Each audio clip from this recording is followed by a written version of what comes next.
Good morning.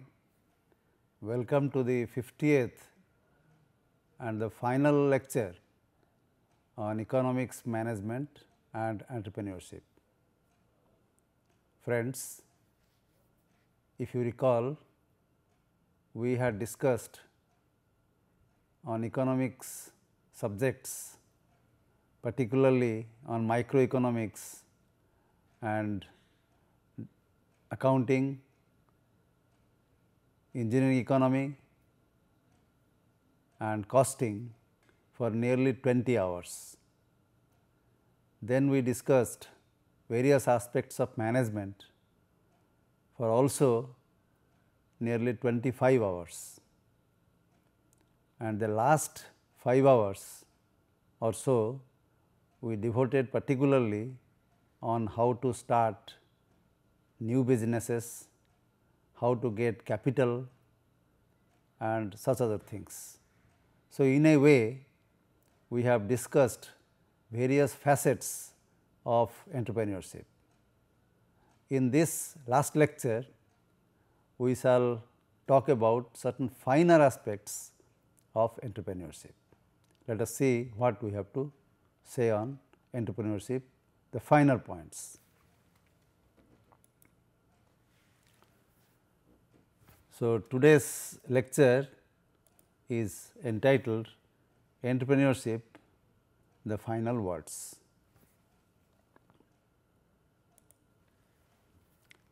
To start with, we first give certain definitions. It looks like the origin of the word entrepreneurship is a French word entreprendre, meaning to undertake. And the first person to use this word entrepreneur or entrepreneurship is Richard Cantillon in 1725, who used the word entrepreneur to mean the owner of a business enterprise who makes money through risk and or initiative. So, the three words that are critical in this definition given by Richard Cantillon is making money, taking risk by a person and with certain initiative. Later, the famous economist Schumpeter in 1935 defined the same word entrepreneur as a person who is willing and is able to convert a new idea or invention into a successful innovation. So, here he gave stress to conversion of an idea, a new idea, to an invention or an innovation. The Knowledge Commission of India in its report in 2008 gave the following definition.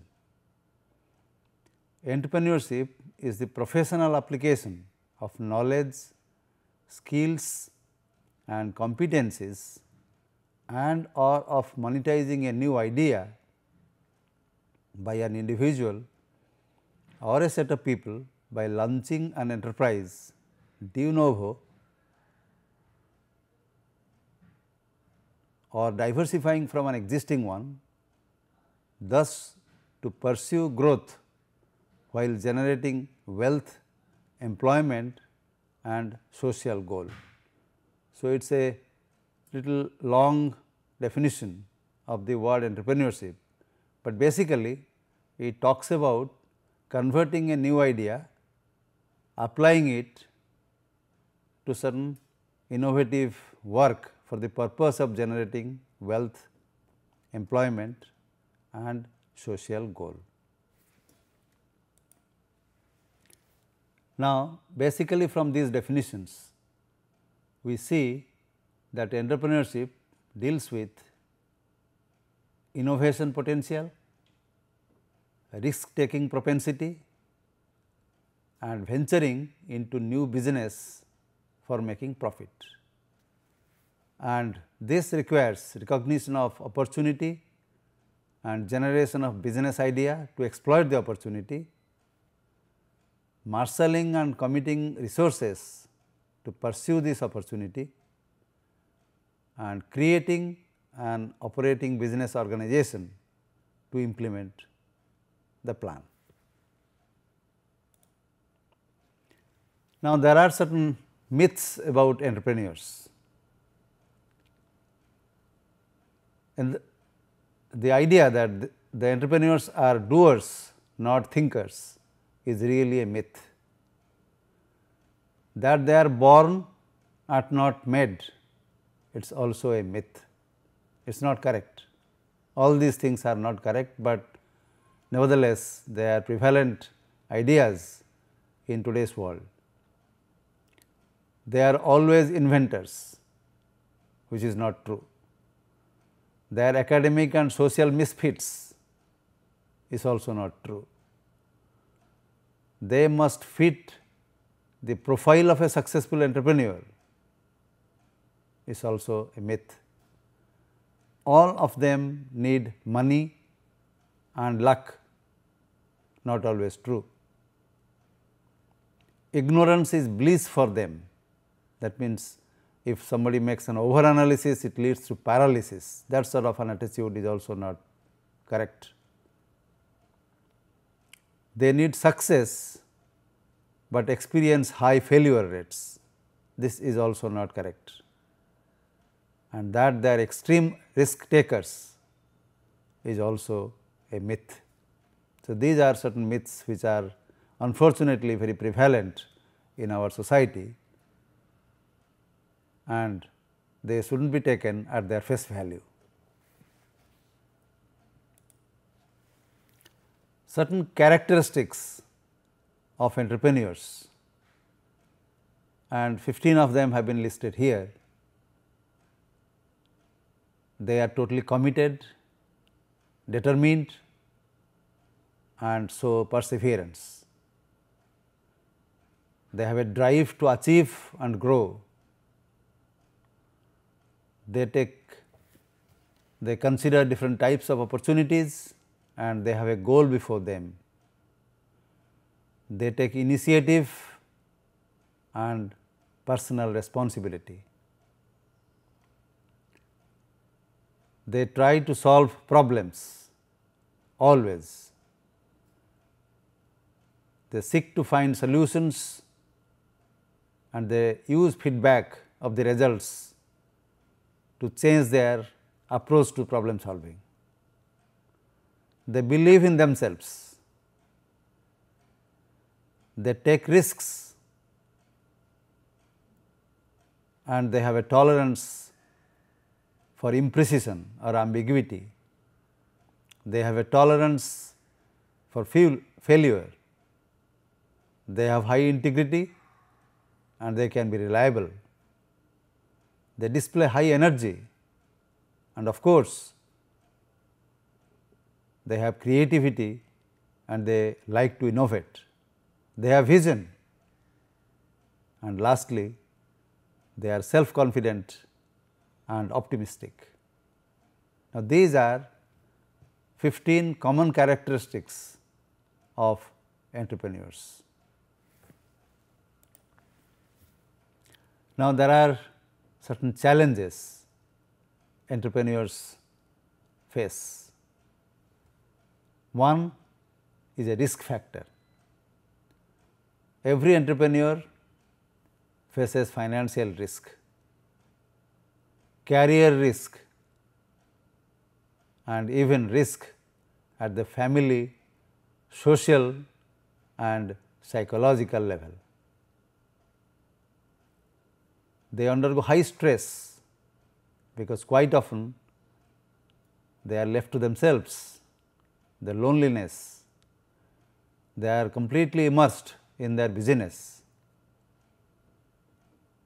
and they have a need to achieve. All these things put them in high stress,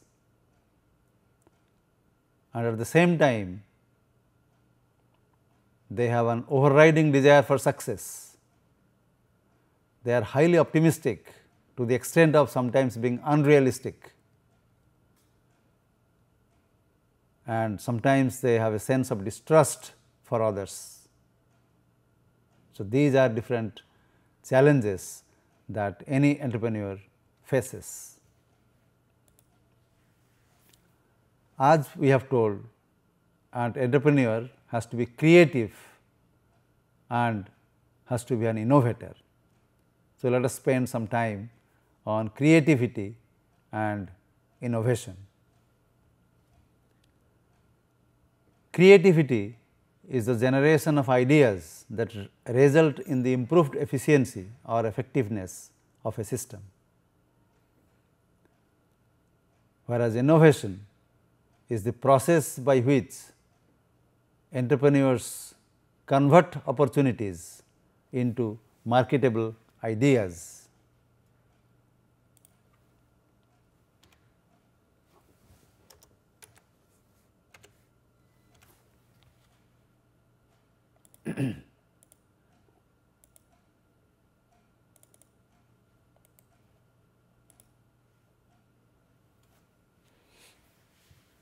Entrepreneurs combine the two. That means, they convert opportunities into marketable ideas and to innovations, and at the same time they improve efficiency or effectiveness. They combine creativity and innovation together. Now, there are two approaches to creative problem solving.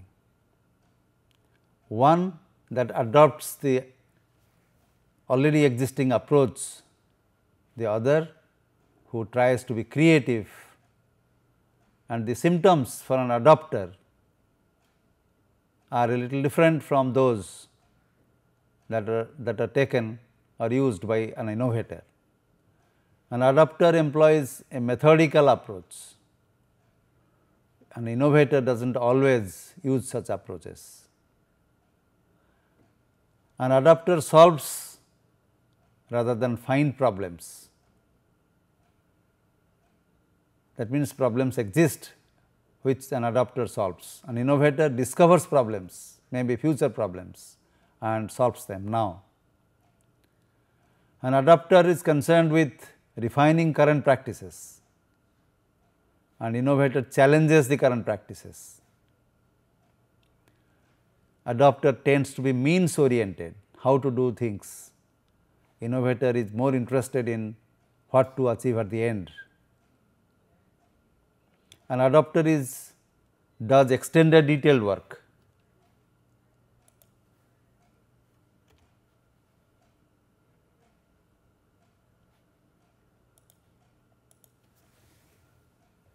Whereas an innovator does not tolerate routine work, he wants to do something new. Adopter is very sensitive to group cohesion and cooperation, but an innovator feels no need for such consensus, and therefore is often insensitive to others. So, here we see that an innovator is basically trying to find new ways of solving future problems and does not use the already used problems or the approaches that are being used to solve the present problems. He always looks for something new, certain innovative way of doing things and solving problems that are not recurring in the past, but also problems that can occur in the future. Normally, the creative process has got 4 phases. One is accumulation of knowledge. The second is assimilating that knowledge in the subconscious state of the mind. The third phase is the eureka factor, where an idea strikes, and the last phase is evaluating this idea and implementing it. That is the creative process. Now, to actually implement or develop the creativity, there are so many approaches. One is recognize relationships among objects. among processes, among materials, technologies and people. Developing functional perspectives, that means how certain needs can be satisfied. Using the facilities of the brain, human brain, the left brain and the right brain. In the next slide, we shall discuss a little more on the aspects of left brain and right brain. Eliminating mental blocks and developing a creative climate, where management encourages creativity. There is open channel of communication. People are willing to accept change and enjoy getting and implementing new ideas. They are not averse to new ideas. That is a creative climate. Now, in the next slide, we shall see how the human brain has been seen to contain two aspects. The left side of the human brain deals with logical, sequential, rational, analytical and objective aspects. It looks at detailed parts and it focuses on logical thinking, analysis and accuracy. Whereas the right brain is not so logical, it is random, intuitive, holistic, synthesizing type, subjective, and it looks at wholes rather than parts. It focuses on aesthetics, feeling and creativity. So, you can see that the left brain deals with analysis, more quantitative aspects, deals with data, deals with procedures, methods, whereas the right brain deals with synthesis, subjective approach to problem solution and holistically talks about problems and solutions. An entrepreneur should use both the aspects of the left and the right brain. Although it appears an entrepreneur is more oriented towards the right brain, taking subjective view of things, looking at futuristic problems, not always using methodical approaches, but it is good to have a combination of both objectivity and subjectivity. Now, let us talk about the innovation process. So long we were talking about creativity and different aspects of creativity. Now, we discuss about the innovation process. Most innovations result from a conscious, purposeful search for new opportunities. Already this we have expanded in the past. Innovators go out, look, ask and listen. They not only look at the figures, but also at people's needs, values and expectations. Most innovations are simple and focused. There are different types of innovation. The most elementary and the most fundamental is invention, where a new product or a service or a process is created. The second type of innovation is expansion of an existing product, service or process. Third type of innovation is a duplication, where you almost duplicate the idea, but with a little difference, with a creative touch. And the last type of innovation is developing a new application altogether. So, these are different aspects of the innovation process. Now, let us look at certain principles of innovation. What an innovator basically does, we already now know. He challenges the status quo,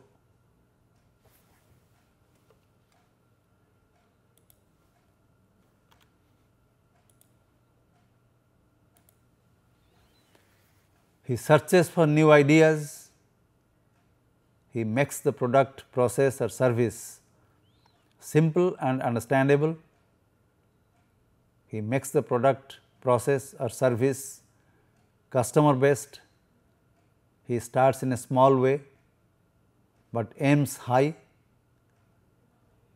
learns from failure, follows a milestone schedule, rewards heroic activity, and he works and works and works. These are different principles of innovation. So, finally, it is hard work that pays.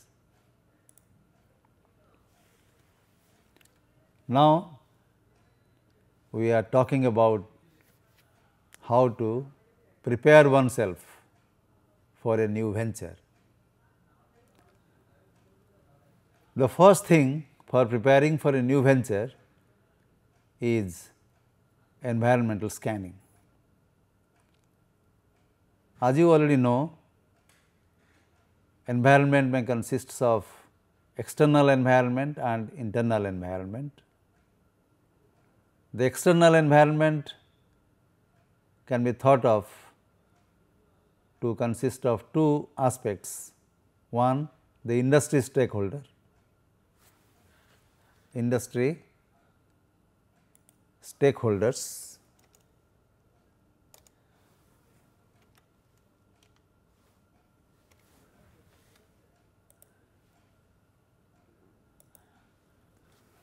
and the society at large.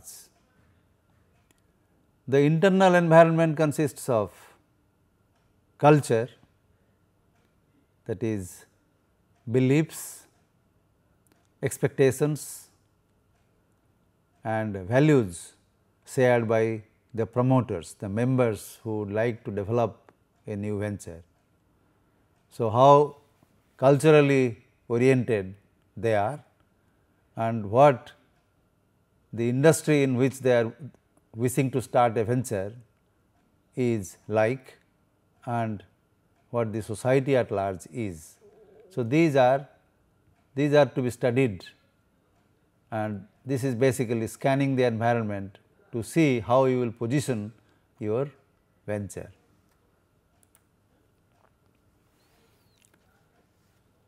Then assessing economic environment is required. In this, what are the things to know? The things to know is the general economic condition of the country, condition of the labor market, in particular if the venture requires a lot of labor to be put, then the labor market situation has to be studied.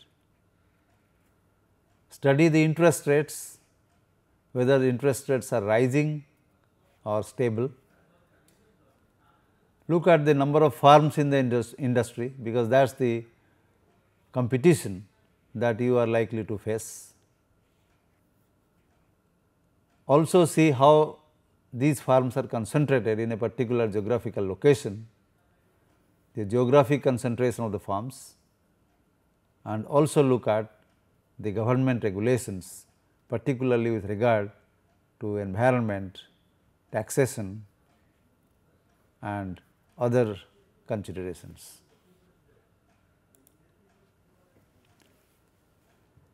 In this context, and in particular when you examine the industry environment, Porter's 5 force model is quite important. The 5 forces are that there are certain suppliers, they constitute a force. There are certain buyers, they constitute certain force. Then there are new entrants to the industry apart from you, and in the industry there are already certain competitors existing, and of course, there is a threat coming from the substitutes of the products that you are thinking of providing. So, these are the 5 forces that are to be studied for the new venture. Now, here the details are given here. For example, for the suppliers, the power of the suppliers lies in the number of suppliers, the importance of materials and components of parts being supplied. For the buyers, how many buyers are there, and importance of the product to the buyers. For the new entrants, the economy of scale, experience, and in what way their product is different, product differentiation. And for the substitutes, whether they are very close substitutes or whether for the price that they are available, they provide this value. And then among the competitors, you have to see how many firms are existing in the industry, what is their growth rate, whether excess capacity is existing. So, these things relate to the competitors. Now, these are the different aspects of industry environment, the 5 different forces. These are called 5 forces model given by Porter, a very important concept in strategic management that are studied here, and that is very relevant to entrepreneurship. Then the community perspective. In the community perspective, we first look at the location. In the location, we look at the demographics, the customers, their distribution, their age, etc., economic base, standard of living, etc., population trends, and overall business climate. So, when we do the research for the location where the company or where the venture will be located, we have to look at these things. Also, we have to look at how familiar the promoters are with the community, or whether the community recognizes the need for the product and whether they know the promoters. Impacts the venture will have on the community, whether really the community needs the products and the services, and to what extent the new venture will be able to satisfy the needs of the community. Special skills of the entrepreneur to nurture local contracts,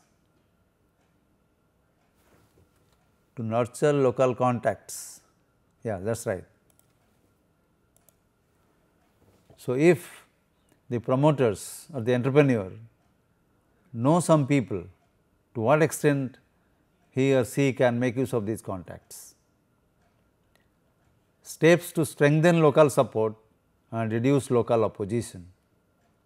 So, what sort of steps you will take to see that you strengthen your local support and reduce the opposition, if any. And then one has to make a business plan. In a business plan, it is basically a written document that details the proposed venture. That means, it gives the details of the proposed venture. It is basically a roadmap for a successful enterprise. It helps the entrepreneur to view the project comprehensively, critically, and objectively. And of course, it is a communication tool for the external stakeholders. So, the very important requirement for an entrepreneur is to prepare a business plan. And a business plan, as it is mentioned, it gives the details of what you are interested to do. It takes care of the future pros and cons, risks and opportunities, the strategies that you are interested to take advantage of the opportunities and to get over the threats coming from the external environment, and also it is a tool with which you can communicate with your external stakeholders, in particular when you try to impress the local community, the local municipality, the local government and even the financial institutions to help you with funds, to help you get the place, to help you start a business. This business plan is going to be very, very important. Now, the business plan is normally, it contains different sections, and here a pro forma business plan is given, and normally it has 10 sections.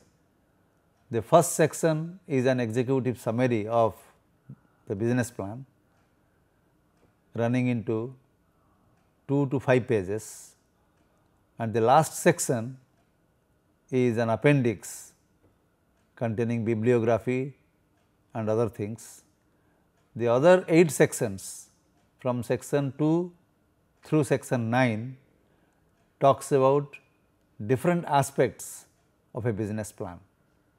Section 2 deals with business description, section 3 with marketing, section 4 with location, section 5 with management, section 6 financial forecast, section 7 critical risks, section 8 harvest strategy, section 9 the milestone schedule. Now, let us see section 2 and section 9, section 2 through section 9 in some detail.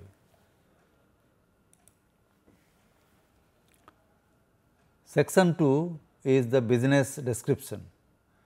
What exactly you are supposed to give there? Now, you are supposed to give a general description of the business, the background of the industry in which the business will operate, how your corporation or your business will fit into the industry environment, what are the goals that you are posing for your business, and what are the potentials that you are foreseeing, what is the uniqueness of the product or the service that you are offering. Now, these are the things that one should give in section 2, the business description. Section 3 talks about the marketing aspects, how you are going to market your product. There are 2 aspects, research and analysis, the second is marketing plan. In the research and analysis paragraph, you are supposed to talk about the target market, its size and trends, the competition that you are expecting to face and the estimated market share. In the marketing plan, you are expected to give sales and distribution, you are expected to deal with sales and distribution, pricing and advertising and promotion. Almost whatever we had covered in marketing management, the same thing you will have to now make a plan for your venture. Section 4 deals with location. Here you have 3 aspects: identify location. In this you talk about what are the advantages of a particular location, the zoning and the tax aspects, whether it is close to suppliers, that aspect also you discuss here, and whether transportation facilities are available that also you mention here, because transportation and location, they are very closely related. Similarly, relation to supplying raw material supply is also quite important. So, in location you talk about these aspects. Now, we come to section 5, where we talk about the management team, in which you say who are the key personnel who will be involved in managing the day to day affairs, the legal structure, in which you say from where the money will be raised, then the ownership and the employment agreements, and in C you talk about the board of directors, who are your board of directors, who are the advisors and the consultants.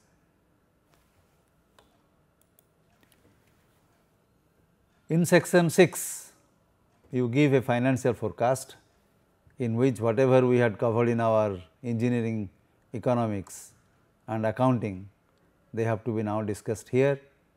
The profit and loss statements and projection, cash flow and projection, break-even analysis, cost controls and budgetary plans. These have to be covered in financial forecast in section 6. In section 7, we discuss about critical risks, the potential problems that you foresee that your venture will face, the obstacles and risks that are likely to crop up in the future, and what alternative courses you have or what contingency plan you have made to overcome these problems, obstacles and risks. Section 8 basically talks about continuity of the business strategy, who would be your successor, how the assets will be transferred and how the business will continue to exist. So, these are the things to be covered in section 8, and lastly in section 9 you give a project schedule, on which month, which date you should be able to achieve your objective, what are the deadlines and milestones and how they are related. So, these are the things to be given in a business plan. A business plan is a very important step in starting a new enterprise or a new venture. It more or less gives you an idea, prepares you to not only look into the future, but also make immediate plans to achieve whatever you have made, whatever plan you have made. So, it is a very, very important piece of document. Now, let us look at certain other aspects, evaluation of entrepreneurial opportunities. Now, when an entrepreneur faces different types of opportunities, naturally he has to make certain evaluation of those opportunities, and the common pitfalls in selecting the new ventures are the following. Sometimes evaluation is not done in an objective way,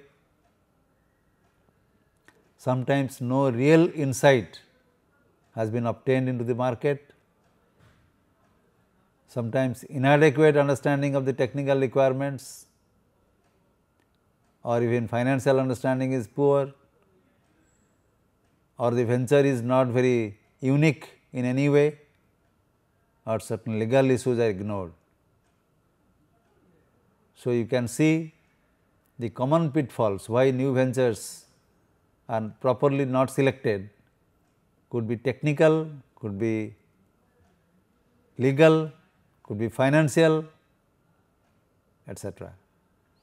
So, critical factors that should go into new venture development is that it must be unique and it should require less investment, growth potential for sales should be there, customers must be present, must be available to buy your product, and you should be able to make the product available to the customers. Now, why new ventures fail? This is very important to know why quite often or sometimes new ventures fail. They may fail because of three reasons, three principal reasons: marketing, financial and managerial. Marketing problems, you may be timing your product very poorly, there might be certain design problems, you may not have a good distribution strategy, or you are not very clear in what you are trying to do, or you are relying on only one particular customer. Unless you make a diversification, you will face quite a good amount of risk. There can be financial problems, you may not have sufficient capital, you may take too much debt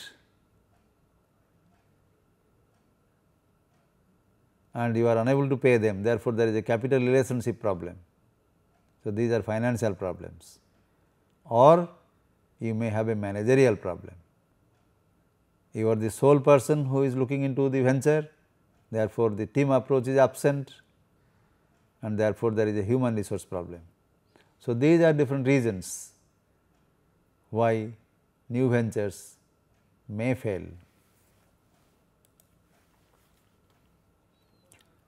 Now, when we make an evaluation, we ask certain questions. These are the questions that should be asked to evaluate a new venture. Is it a new product or a service idea? Has a prototype been tested by independent testers? Has it been demonstrated in trade shows? Is the product service easily understood by stakeholders? What is the overall market? Has the market research been conducted? What distribution and sales method will be used? How will the product be made? Will the business concept be developed and licensed to others, or developed and sold away? Can the company get the necessary skills to operate the business venture?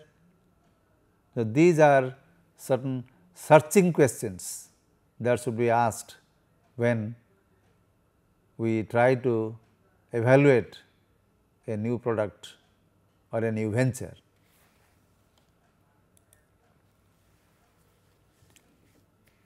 We also sometimes make an internal profile analysis, that is basically a strengths and weakness analysis, where we rate the factors in a 5-point scale. The factors are financial, marketing, organizational and technical, and each factor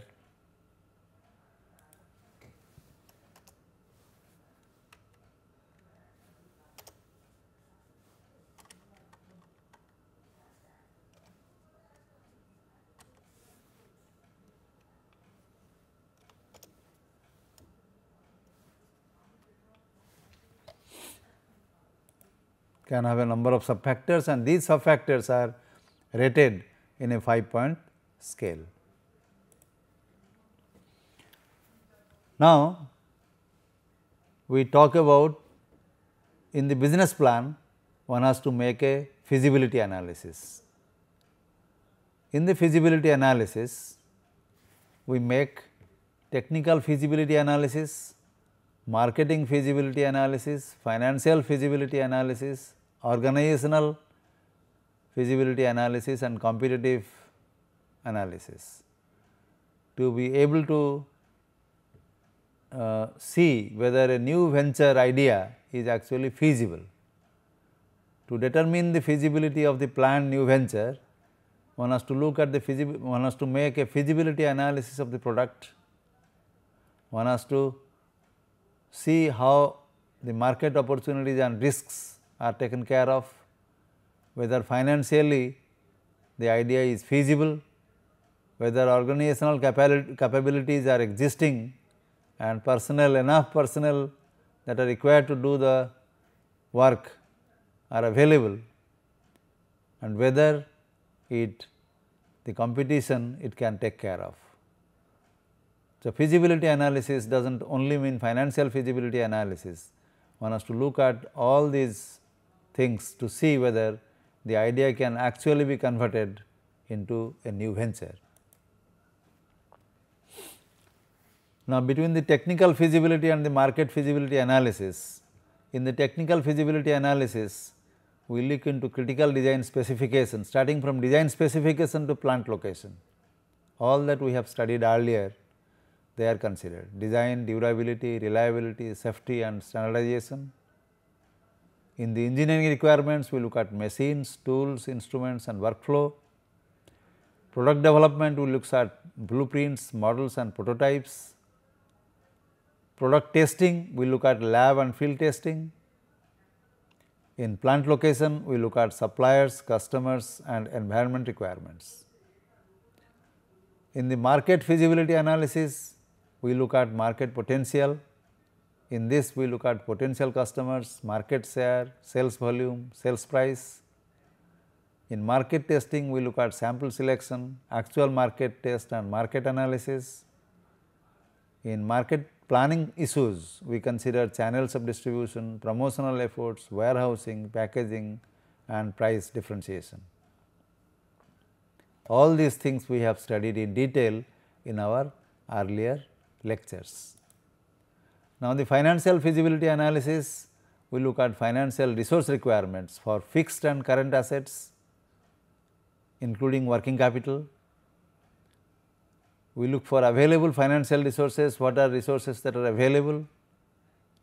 We may borrow, we look at potential sources of fund, we consider the cost of borrowing, we also look at the repayment conditions. We look at operation cost analysis, in which we consider fixed cost, variable cost and projected cash flow.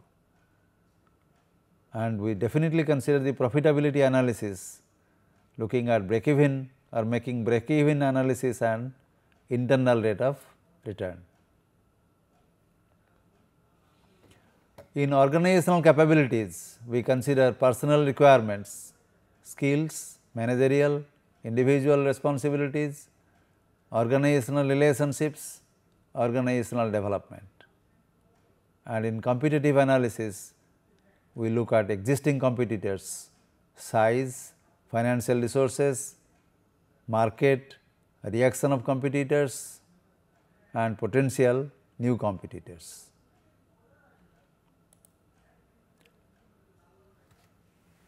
Now, so long we were talking about various detailed aspects of entrepreneurship.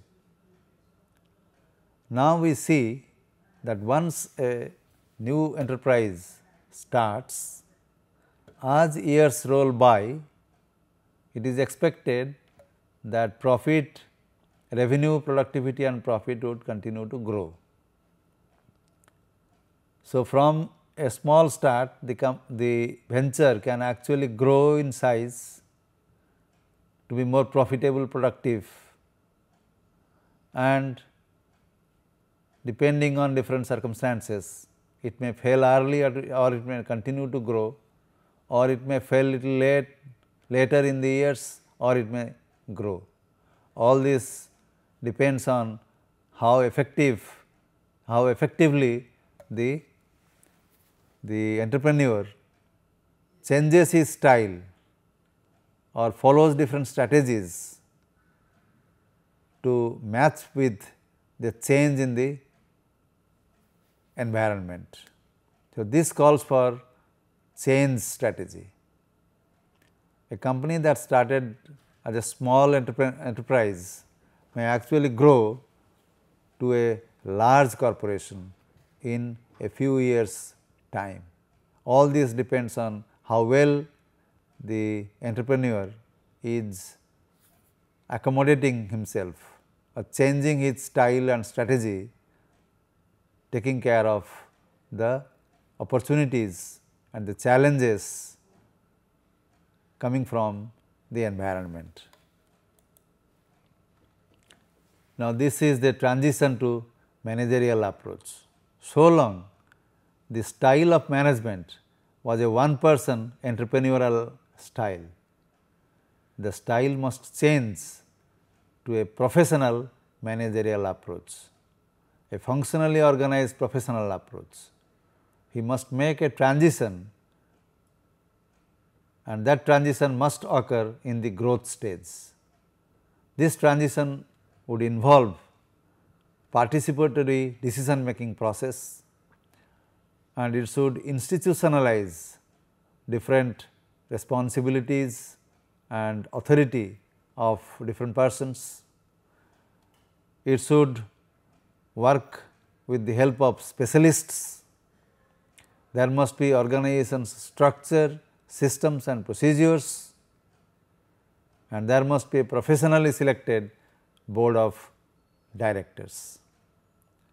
So, friends, in these 50 lectures on economics, management and entrepreneurship, we have discussed a wide variety of topics ranging from microeconomics, engineering economics, costing, accounting to different aspects of management such as planning, coordinating and controlling, and then talking about marketing management, financial management, then talking about different aspects of entrepreneurship such as how to start a new business, how to source funds, and then in today's lecture we talked about certain finer aspects of creativity, innovation, and finally we talked about the need and preparation and the structure of a business plan. And in the last slide we said that if the entrepreneur has the stamina, has the wisdom, is ready to work, take risks and makes all his plans well enough and implement them in true spirit and with the help of certain amount of fortune, or blessings of God, most likely the entrepreneur would succeed and would grow. And if it grows, then he must change his style from an one person entrepreneurial style of management to a professionally managed group where specialists are used, where there is standards, procedures, they are all written down, where there are professionally managed organization. Unless this is done, unless the person, the entrepreneur changes his style of management to take care of the advantages and challenges coming from the environment, the venture will fail. I am sure those of you who have gone through this series of lectures would benefit in a big way, but please remember there are many more other things in this area than what we have covered in the class, in these classes. There are topics on project management, on quality management, on human resource management and similar such topics that we could not cover. And I am sure with the background that we have now given you, you will yourself read and educate yourself on these new aspects that we have not covered, and will actually be creative innovators and successful entrepreneurs. With this, thank you very much.